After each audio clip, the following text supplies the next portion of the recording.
আমি জানতাম ঠিক এরকম কিছু একটাই হবে। আপনি জানতেন? না মানে আপনার মনে হয়েছিল ঈশানী মারা যাবে?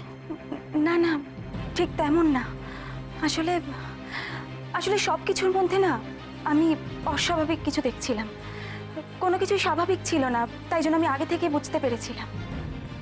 দেখুন, আপনি কি জানতেন, কি বুঝতে পেরেছিলেন সেটা একটু আমাদের কাছে পরিষ্কার করে বলতে হবে। আপনার কথা ঠিক বুঝতে পারছি না। গত 3 মাস আগে থেকে আমি এই বাড়িতে আছি। ঈশানীকে খুব কাছ থেকে দেখেছি। ওর কথা বলা, আচার আচরণ, ব্যবহার সবকিছুর মধ্যে নর্মাল ব্যাপারটা ছিল না। মনে হতো ও জাস্ট সহ্য করে নিচ্ছে বিষয়টাকে, বা এই বিয়েটাকে জোর করে মানিয়ে নিচ্ছে। তার মানে রিয়া, আপনি বলতে চাইছেন যে আপনার দাদার সাথে ওর বিয়েটাই স্বাভাবিক ছিল না, তাই তো? সেটা শুধুমাত্র ঈশানীর দিক থেকে। আমার দাদা কিন্তু ঈশানীকে বিয়ে করেছিল সংসার করবে বলে।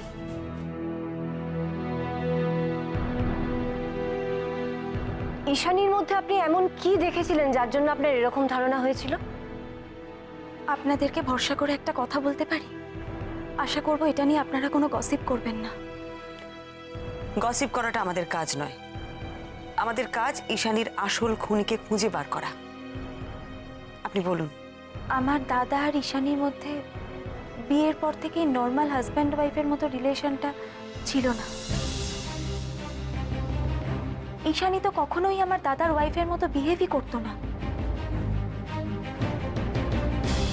সবসময় আমার দাদাটার কাছ থেকে দূরে দূরে থাকতো। নিউলি ম্যারিড কাপলদের মধ্যে যে উষ্ণতা থাকে সেটা সামহাউ ওদের মধ্যে মিসিং ছিল। দাদা ওয়াইজ ডিপ্রাইভড। কিন্তু আমরা তো আপনার মায়ের কাছে শুনেছি ওদের সম্পর্ক আস্তে আস্তে ভালো হচ্ছিল। ওরা বেড়াতে যাচ্ছিল, ঈশানী প্রেগনেন্ট ছিল, ওদের সন্তান আসছিল। ওদের সন্তান? সে সম্পর্কে আমার যথেষ্ট সন্দেহ আছে। আমার মনে হয় না ওটা দাদার সন্তান।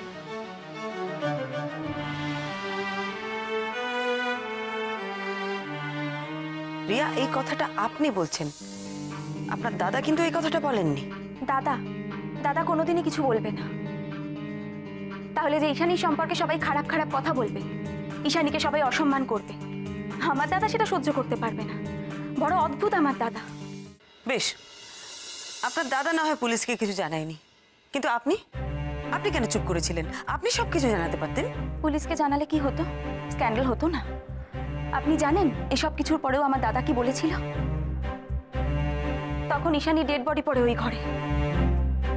এ বাড়িতে পুলিশ। দাদা আমার হাত ধরে সবার সামনে থেকে টেনে নিয়ে এলো এই ঘরে, আর তারপর বলল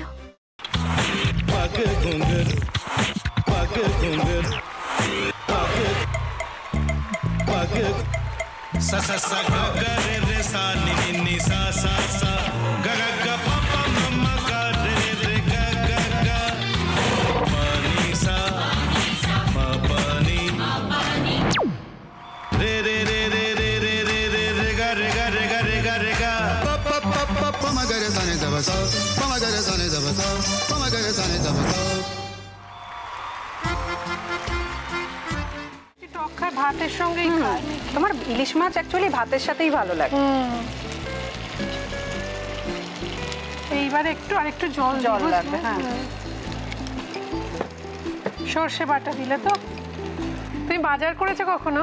বাজার করেছি কখনো না, বাজারটা আমিই করি। কোথায় বাজার করো? আমাদের, হ্যাঁ, আমি বেলঘড়িয়া। মানে আমি খুব খাদ্য রসিক, সত্যি বড়। হ্যাঁ, মানে ধরো শনি রোববার হলেই আমার মনটা চুপচুপ করে। হ্যাঁ, দেখো ঠিক হচ্ছে কিনা, তারপর বলো।